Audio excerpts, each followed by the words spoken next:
গোপীদেরকে ভগবান বংশীর ধ্বনিতে যখন ডাক দিয়েছেন, সবাই এসেছেন। ভগবান জিজ্ঞাসা করছেন, বলো আমি তোমাদের জন্য কি করতে পারি, বলো তোমরা কি জন্য এসেছো, আগে বলো তোমরা কি জন্য এসেছো।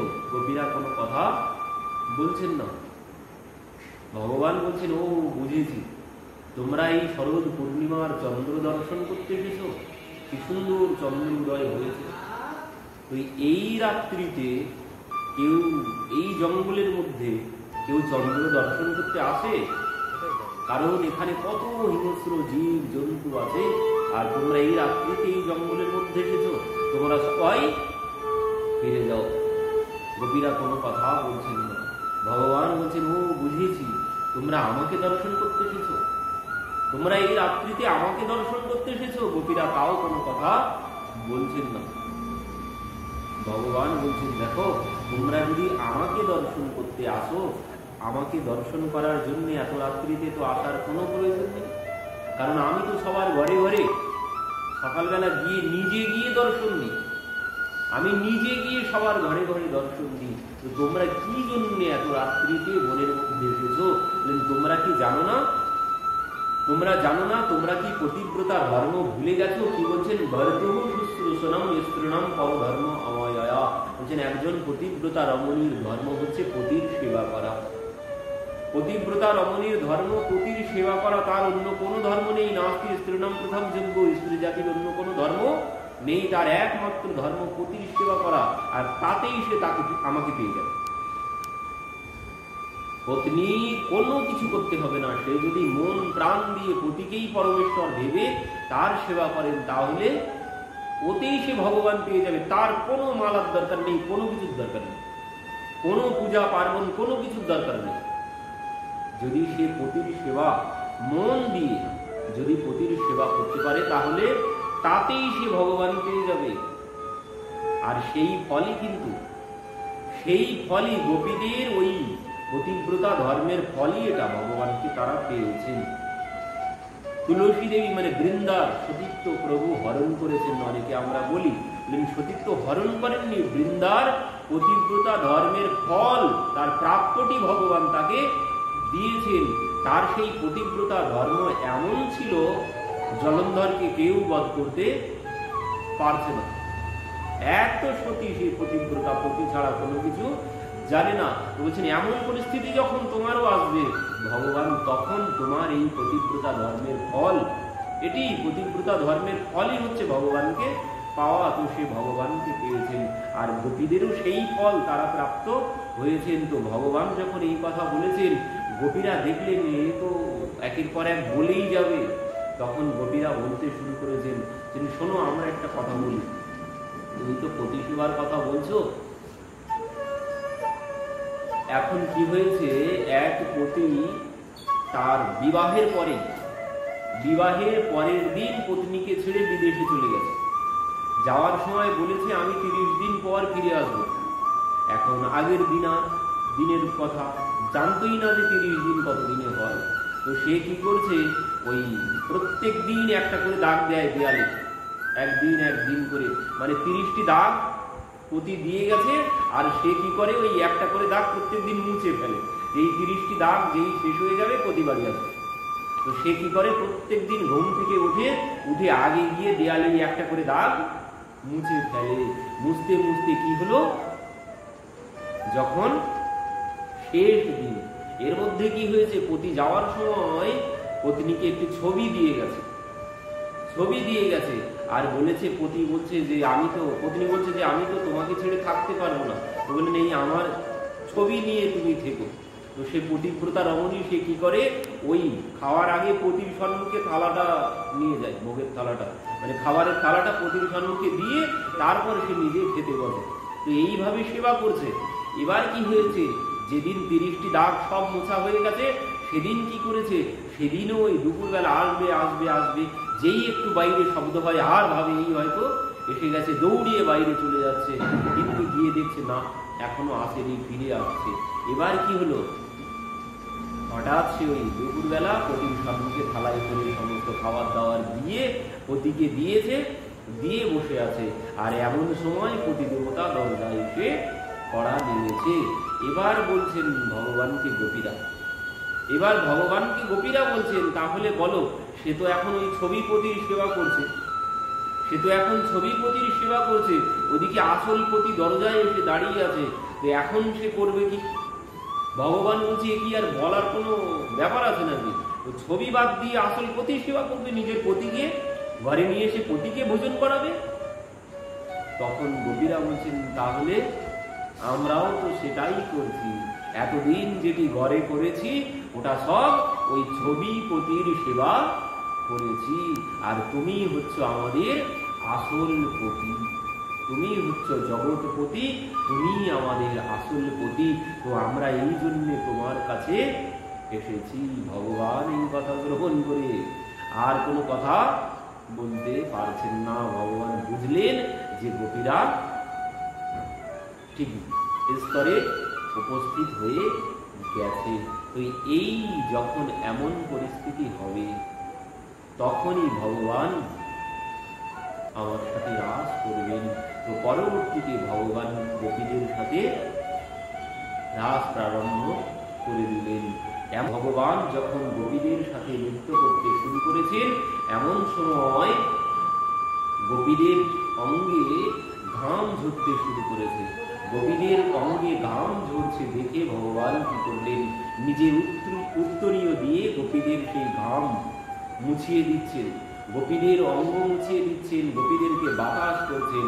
আর এই দেখেই গোপীরা ভাবতে শুরু করলেন, আহা, যিনি জগৎপতি তিনি আমাদের রূপে গুণে মোহিত হয়ে গেছেন, মানে আমরা কত রূপবতী, আমরা কত গুণবতী, না হলে যিনি জগৎপতি তিনি আমাদের এইভাবে সেবা করছেন। মানে দৃষ্টিটা, লক্ষ্যটা নিজের মধ্যে চলে এলো, লক্ষ্যটা নিজের মধ্যে চলে এলো, আমি কত রূপবতী, আমি কত গুণবতী, না হলে জগৎপতি আমার সেবা করছে, আমার ঘাম মুছিয়ে দিচ্ছে, আমাকে বাতাস করছে। এই যেই লক্ষ্যটা নিজের দিকে চলে এলো, সঙ্গে সঙ্গে ভগবান কি করলেন, সেই রাসমণ্ডল পরিত্যাগ করে চলে গেলেন। কি বললেন, সেখান থেকে ভগবান গোপীদের মধ্যে থেকে একজন গোপীকে সেখান থেকে নিয়ে রাসমণ্ডল পরিত্যাগ করলেন। কেন? বললেন, এক গোপীর মধ্যে বিক্ষমানম চ কেশব, এক গোপীর মানে অভিমান, সমস্ত গোপীদের মধ্যে অভিমান হয়েছে, আর এক গোপীর হয়েছে মান, বিক্ষমানম, এক গোপীর হয়েছে মান আর অন্যান্য গোপীদের হয়েছে অভিমান। তো এই জন্যে ভগবান কি করেছেন, ওই এক গোপী যার হয়েছে মান তাকে নিয়ে তিনি রাসমণ্ডল পরিত্যাগ করেছেন। কেন? মান হলে কি হয়, আর অভিমান, গোপীদের হয়েছে অভিমান। অভিমান মানে ওই দৃষ্টি নিজের দিকে, মানে নিজের গুণের রূপের কথা চিন্তা, মানে আমি কত বলবান, আমি কত ধনবান, আমি কত জ্ঞানবান, এর নাম হচ্ছে অভিমান। আমি যে বলবান, আমি যে ধনবান, আমি যে জ্ঞানবান, সব কার জন্য হয়েছে? আমরা তাকে ভুলে যাই। নিজের দিকে যখন লক্ষ্য যায় আমরা তখন ভুলে যাই। এই লাইট যদি বলে আমি এত আলো দিচ্ছি, আমি এত আলো দিচ্ছি, এই ফ্যানটা যদি বলে আমি এত বাতাস দিচ্ছি, যদি সঙ্গে সঙ্গে ওদিক থেকে অফিস থেকে যদি কানেকশন কেটে দেওয়া হয়, তাহলে কি হবে? এই লাইট আর জ্বলবে? এই লাইট আর জ্বলবে না। এই কথা যখন ভুলে যাব তার নাম হচ্ছে অভিমান। যখন ভাববো না আমি আলো দিচ্ছি, আমি বাতাস দিচ্ছি, আমি ভুলে গেছি, তখন মানে সব আমি করছি, মানে আমি ভুলে গেছি যে আমাকে একজন শক্তি দিয়ে রেখেছে, এর নাম হচ্ছে অভিমান। আর যখন আমি ভুলে যাব যে আমাকে একজন শক্তি দিয়ে রেখেছে ভগবান, তখন আমাকে ছেড়ে চলে যাবেন। তো আর মান হলে কি হয়, প্রিয়াজির হয়েছে মান, প্রিয়াজির মান হয়েছে বলে ভগবান প্রিয়াজিকে নিয়ে গেছেন। কারণ মানে কি হয়, মানে হয় নিজের দিকে না, আমি যাকে ভালোবাসি তার দিকে লক্ষ্য যাবে। আমি তোমাকে এত ভালোবাসি, তুমি আমার সাথে এমন ব্যবহার করলে, এর নাম হচ্ছে মান। মানে আমি যাকে ভালোবাসি তার দিকে লক্ষ্য যাবে, নিজের গুণের রূপের দিকে লক্ষ্য আসবে না, এর নাম হচ্ছে মান। তো এই মান দেখে তিনি প্রিয়াজিকে নিয়ে চলে গেছেন, মানের জন্য প্রিয়াজিকে নিয়ে গেছেন, আর গোপীদেরকে অভিমানের জন্য তিনি ছেড়ে গেছেন। তো আমাদেরকেও, আমরা ভগবান থেকে দূরে আছি কিসের জন্য? এই অভিমানের জন্য। আমরা যে ভগবান থেকে দূরে আছি এই অভিমানের জন্য, আমাদের মধ্যেও এই অভিমান আছে, আমার মধ্যেও এই অভিমান আছে। আমি এত বড় পণ্ডিত, আমি এই সেই, আমি অমুক তমুক, এর জন্যেই আমরা ভগবান থেকে দূরে আছি। যখন বুঝতে পারবো যে আসল সত্য আমার কোনো মূল্য নেই, তিনি আমাকে শক্তি দিয়ে রেখেছেন, তাই আমি শক্তিমান, তার শক্তিতে আমি শক্তিমান, আমার এখানে কোনো কিছুই নেই। मेरे आपकी कृपा से सब काम हो रहा है, करते हो तुम कन्हैया मेरा नाम हो रहा है। সব তার কৃপাতেই হচ্ছে, আমার কোনো কিছু এখানে নেই, কিন্তু নামটা আমারই হচ্ছে, নামটা আমারই হচ্ছে, করাচ্ছেন কিন্তু সব তিনি, আমি এখানে করার কোনো কিছুই না। তিনি আমাকে দিয়ে যেভাবে নাচাচ্ছেন, আমি ওই কাঠের পুতুলের মতো, সূত্রধর যেভাবে সুতো ধরে টানেন, আমি ঠিক সেভাবেই নাচছি, আমার এখানে কোনো কিছু করার নেই।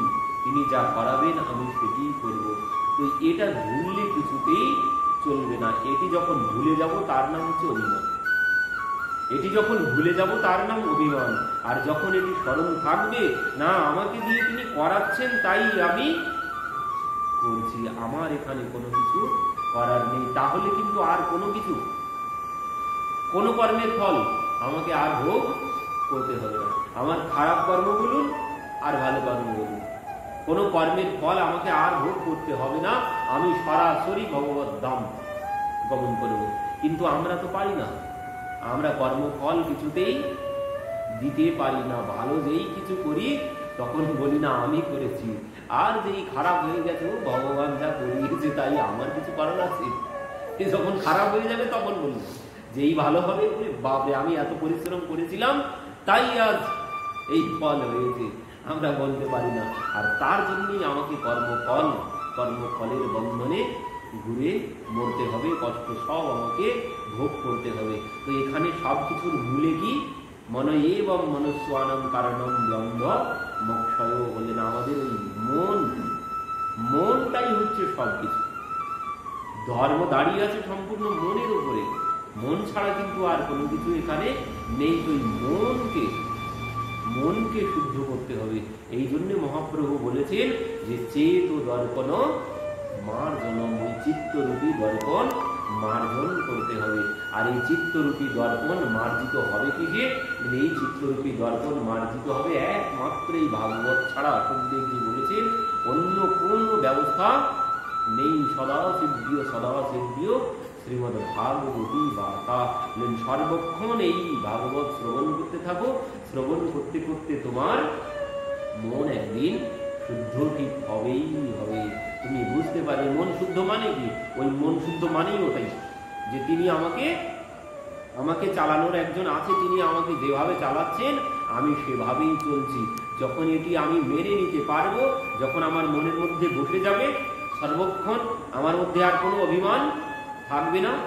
এই কথা শ্রবণ করতে করতে সমস্ত অভিমান চলে যাবে, আমার মনের মধ্যে বসে যাবে যে একজন আমাকে চালাচ্ছে তাই আমি চলছি, আমার কিন্তু চলার কোনো শক্তি নেই। তিনি যেই শক্তি ওদিক থেকে লাইন কেটে দেবেন, আমার তখন আর কোনো কিছুই করার থাকবে না। এই সর্বক্ষণ মনে রাখতে হবে। আর এই মনে কখন থাকবে? এই কথা তোমাকে বারবার শ্রবণ করতে হবে। এই জন্য কবিরাজ গোস্বামী বলে সেখানেও চৈতন্য চরিতামৃতেও বলেছেন শ্রীয়তম নিত্যম, বারবার নিত্য শ্রবণ করো। ভাগবত বললেন সদা সেদ্য। তো ভগবান প্রিয়াজিকে নিয়ে রাসমণ্ডল পরিত্যাগ করেছেন। প্রিয়াজিকে কেন নিলেন? কারণ প্রিয়াজির মধ্যে মান হয়েছে তাই, আর গোপীদের অভিমান হয়েছে। এমন সময় কি হয়েছে, প্রিয়াজিকে নিয়ে যখন তিনি চলেছেন,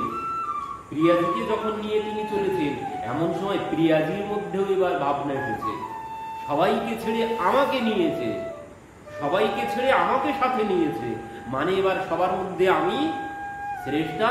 আর যেই এই ভাব এসেছে প্রিয়াজির মধ্যে, প্রিয়াজি তখন একটুখানি বলেই ফেলেছেন যে না করা এই অহম চলিত, বলছেন আমি আর চলতে পারছি না।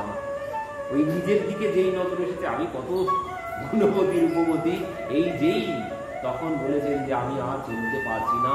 আর ভগবান সঙ্গে সঙ্গে বলেছেন স্কন্দম আর্যতম, কাঁধটা পেতে দিয়েছে, দিয়ে বলছে তাহলে তুমি আমার কাঁধে বসো, আমি তোমাকে কাঁধে করে নিয়ে যাচ্ছি। আর যেই বলেছেন সঙ্গে সঙ্গে প্রিয়াজি অচৈতন্য হয়ে পড়েছে, জ্ঞান হারিয়ে ফেলেছে। মানে আমাকে কাঁধে করে নিয়ে যাবে বলেছে, এই কথা শ্রবণ করে প্রিয়াজি জ্ঞান হারিয়ে ফেলেছে। এবার যে তিনি জ্ঞান ফেরাবেন প্রিয়াজিকে, জ্ঞান যে তিনি ফেরাবেন, কিন্তু আর কোনো পরিস্থিতি নেই। গোপীরা সব তো চারিদিকে ঘুরে ঘুরে বেড়াচ্ছেন, এদিকে তিনি দেখলেন যে গোপীরা এসে গেছে, ধরা পড়ে যাব। তো এই জন্যে তিনি প্রিয়াজিকে ছেড়ে চলে গেছেন। এমন সময় গোপীরা প্রিয়াজির কাছে এসেছেন, এসে দেখছেন যে প্রিয়াজি ভূমিতে পড়ে আছেন। এই দেখেই গোপীরা বলতে শুরু করেছেন, হে প্রিয়াজি, সামনা মিলা হামে, সামনা মিলা হামে, সামনা মিলা। ও সুনো राधिका दुलारी, एक पीड़ा है हमारी, हमें सामना मिला, हमें सामना मिला। বলছেন আমরা তো ভেবেছিলাম হয়তো সে তোমাকে সাথে করে নিয়ে গেছে, কিন্তু এখন দেখছি প্রিয়াজি তোমাকেও সে ছেড়ে চলে গেছে। কিন্তু আমরা তো তাকে অনেক খুঁজেছিলাম, তাকে আমরা কোথাও খুঁজে পাইনি। তখন প্রিয়াজি বললেন, দেখো তাকে এইভাবে খুঁজে পাওয়া যাবে না, তো কি করব? যে চলো আমরা যেখানে তাকে হারিয়েছি সেখানেই আমরা গিয়ে তাকে ডাকবো, আর যদি সে এসে দর্শন দেয় তো ভালো, আর না হলে আমরা ওই যমুনার জলে ডুব দিয়ে আমরা সবাই প্রাণ ত্যাগ করব। তো গোপীরা সেই যমুনার তীরে সেখানে চলে গেলেন যেখানে ভগবানকে হারিয়েছিলেন। সেখানে গিয়ে সমস্ত গোপীরা ভগবানকে এক স্বরে এক সুরে সবাই মিলে ডাকতে শুরু করলেন, জয়তি দেধিকম জন্মনা ব্রজ শ্রয়ত ইন্দিরা শ্বাসরাত্র হি দয়িত দৃক্ষুতা দৃক্ষুতা বকা স্তয়ীভৃত শব ত্বং বিচিন্বতি স্বরদুদাসয়ে স্বাধুয়াত সরসিজোদরো শ্রীমুষাদৃশা সুরতনাথতে ইয়াশুল্কদাসিকা বরদলিঘ্নত নেহ কিম্বধ বিষজলাশয়া ব্যাজরাক্ষস বরসুমারুতা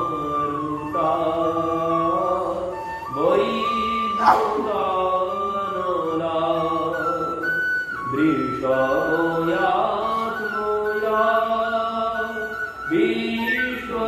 বিশ্বতোভয়া বৃষভকে বয়ম রক্ষিতামুঃ। গোপীরা ডাকতে শুরু করেছেন 19টি শ্লোকে গোপী গীত, কিন্তু আমাদের তো অত সময় নেই। পরবর্তীতে যখন গোপীরা এই গোপী গীত বিশ্রাম দিয়েছেন, ভগবান আর থাকতে পারলেন না। ইতি গোপ্য প্রলয়ন্ত্য প্রলপন্ত্যস্ব চিত্রধা রুরুদুঃস্বরং রাজन् কৃষ্ণ দর্শনলাভ বললেন ইতি গোপ্য প্রবায়ন্ত্য প্রলপন্ত্যস্ব চিত্রধা রুরুদুহু সুস্বরম রাজন কৃষ্ণ দর্শন লালসা। মানে ভগবানকে দর্শনের জন্য গোপীরা যখন এক স্বরে এক সুরে কাঁদতে শুরু করেছেন, রুরুদুহু সুস্বরম মানে কাঁদতে শুরু করেছেন সুস্বরে। কান্না কিন্তু সুস্বরে হয় না, কান্না কোনোদিন সুস্বরে হয় না, কিন্তু গোপীরা কাঁদতে শুরু করেছেন সুস্বরে। গাইতে বলেননি সুস্বরে, মানে মধুর স্বরে গাইছেন বলেননি, যে রুরুদুহু সুস্বরম মানে কাঁদছেন মধুর স্বরে। আর সেই মধুর স্বরের কান্না শ্রবণ করে ভগবান আর থাকতে পারলেন না লুকিয়ে। ভগবান গোপীদের সম্মুখে তাসামাবির্ভূচ্চৌরি স্ময়মান মুখম ভুজ পীতম্বরোধর সরগ্বি সাক্ষাৎ মন্মথ মন্মথ। ভগবান গোপীদের সম্মুখে বললগ্নিকৃত বাসু মাথাটা নিচু করে এসে দাঁড়িয়েছেন। আর যেই দাঁড়িয়েছেন, কেউ কেউ কোন কোন গোপীরা দর্শন করেই জ্ঞান হারিয়ে ফেলেছে। ভগবানকে দর্শন করে, মানে এত কষ্টের পর ভগবানকে দর্শন করেছেন, তো এই জন্য অনেকেই তো জ্ঞান হারিয়ে ফেলেছেন সেখানে। তো এবার গোপীরা বলছেন, সেখানে নিজেদের মধ্যে শুনিয়ে শুনিয়ে বলছে, জগতে আমরা তো অনেক প্রকারের মানুষ দেখেছি। কয় প্রকারের মানুষ দেখেছি? তো বলছেন, শোন, আমরা জগতে 3 প্রকারের মানুষ দেখেছি। কেমন কেমন? বলছেন, যারা প্রেমের বদলে প্রেম করে একরকম তারা, আর একরকম হচ্ছে তুমি প্রেম করো আর না করো সে তোমাকে ভালোবাসে। এক প্রকারের মানুষ আছে, তুমি যেমন ভালোবাসবে মানে তুমি যেমন ব্যবহার করবে সে তোমার সাথে ঠিক তেমন ব্যবহার করবে। আর এক প্রকার আছে, তুমি ভালোবাসো আর নাই বাসো সে তোমাকে ভালোবাসবে। আর এক প্রকার আছে, কেউ মানে কাউকে সে ভালোবাসে না। এই 3 প্রকারের জগতে মানুষ আছে। এর মধ্যে ভগবান বলছেন, শোনো আমি বলি, এই যে 3 প্রকারের মানুষ আছে, আর এই যে কাউকে ভালোবাসে না সে কিন্তু আবার 4 প্রকারের হয়। যে কাউকে ভালোবাসে না সে 4 প্রকারের হয়। সে কেমন? বলছেন, সে হচ্ছে আত্মারাম, আত্মকাম, অকৃতজ্ঞ আর গুরুদ্রোহী। যে কাউকে ভালোবাসে না, মানে এই জগতে এই ছাড়া আর অন্য কোনো পাবেন না, আলাদা কোনো কিছু। এই 3 প্রকার আর এই 4 প্রকার এর মধ্যেই পড়বে সবাই।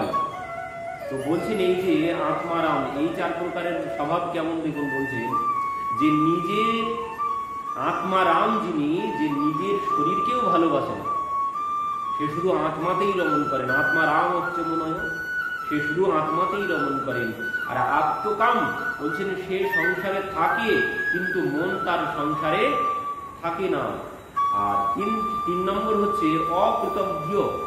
অকৃতজ্ঞ মানে যে উপকারীর উপকার স্বীকার করে না, সে হচ্ছে অকৃতজ্ঞ। আর 4 নম্বর হচ্ছে গুরুদ্রোহী। গুরুদ্রোহী কেমন? গুরুদ্রোহী হচ্ছে, আমি ভালোবাসি, সে জানে যে ও আমাকে ভালোবাসে, সে আমাকে কিন্তু ভালোবাসে না, সে আমার সাথে ভালোবাসার অভিনয় করে সুযোগে সদ্ব্যবহার করে বেরিয়ে চলে যাচ্ছে। সে কিন্তু আমাকে ভালোবাসে না, আমি ভালোবাসি আমার দুর্বলতার সুযোগ নিয়ে সে আমার সাথে মানে সুযোগে সদ্ব্যবহার করা। তো এর নাম হচ্ছে গুরুদ্রোহী।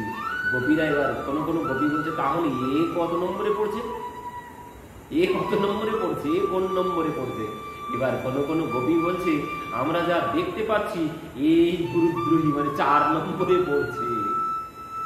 আমরা তাকে এত ভালোবাসি আর সে আমাদেরকে ডেকে নিয়ে এলো ঘর থেকে, আমরা সবাই সব ছেড়ে চলে এলাম, সে আমাদেরকে সব ছেড়ে পুনরায় আমাদেরকে ছেড়ে চলে গেছে।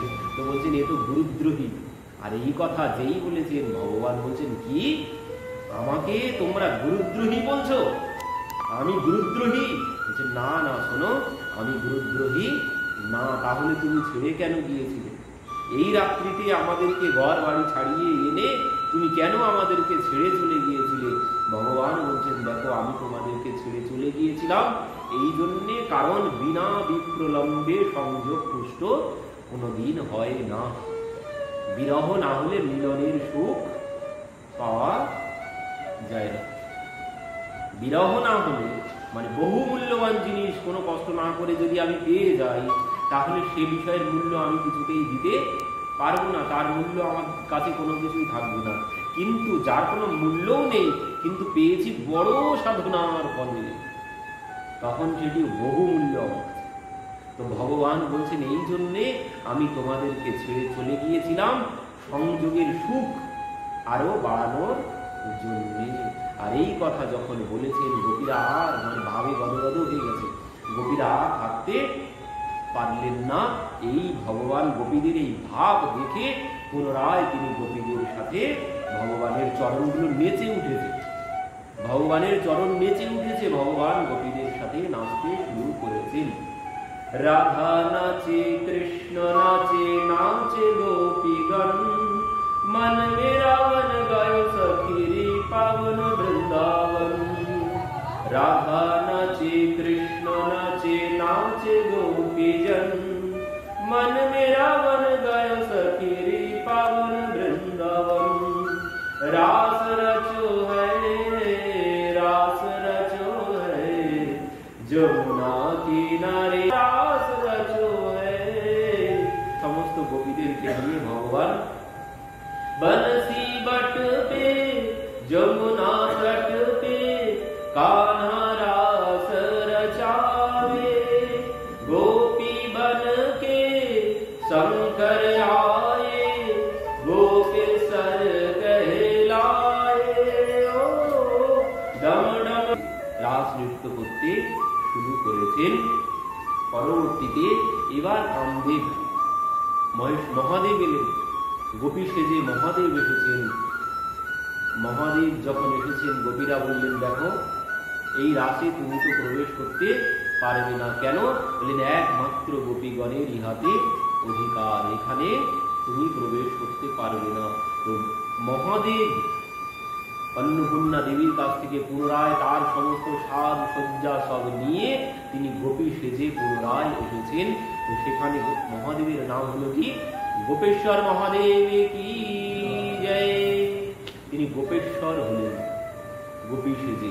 তো পরবর্তীতে সমস্ত গোপীগণের সঙ্গে ভগবান নৃত্য করলেন। এমন সময় কামদেব এসেছেন, পঞ্চবাণ নিক্ষেপ করেছেন, কিন্তু ভগবানের মধ্যে কোনো বিকার দর্শন না করে স্বয়ং কামদেব এসে ভগবানের চরণে লুটিয়ে পড়লেন। ভগবানকে কামদেব নাম দিলেন অচ্যুত ভগবান কি জয়। মানে যাকে এক বিন্দু চ্যুত করা যায় না তাকে বলে অচ্যুত ভগবান। তো কামদেব তার পঞ্চবাণ নিক্ষেপ করলেন কিন্তু ভগবানকে এক বিন্দু নাড়াতে পারেননি নিজের স্থান থেকে। এই জন্যে কামদেব বলছেন প্রভু আমি তো তোমার সন্তান, আমি তোমার সন্তান, তোমার সন্তানের মতো আমি। তো এই জন্য ভগবান বললেন ঠিক আছে তুমি আমারই সন্তান রূপে আগামীতে জন্মগ্রহণ করবে। তো এই কামদেব পরবর্তীতে প্রদ্যুম্ন রূপে ভগবানের পুত্র রূপে জন্মগ্রহণ করেছিলেন। তো ভগবান গোপীদের ভগবান বলছেন যে আমি পারবো না, তোমরা যেভাবে আমার জন্য সব কিছু ছেড়েছ, আমি তোমাদের জন্য আমি যে কথা দিয়ে রেখেছি, আমি কথা দিয়ে রেখেছি যে যথাম প্রপদ্যন্তে তার তথৈব ভজাম্যহম, যে আমার ভজনা যেভাবে করবে আমি তার ভজনা সেভাবেই করব।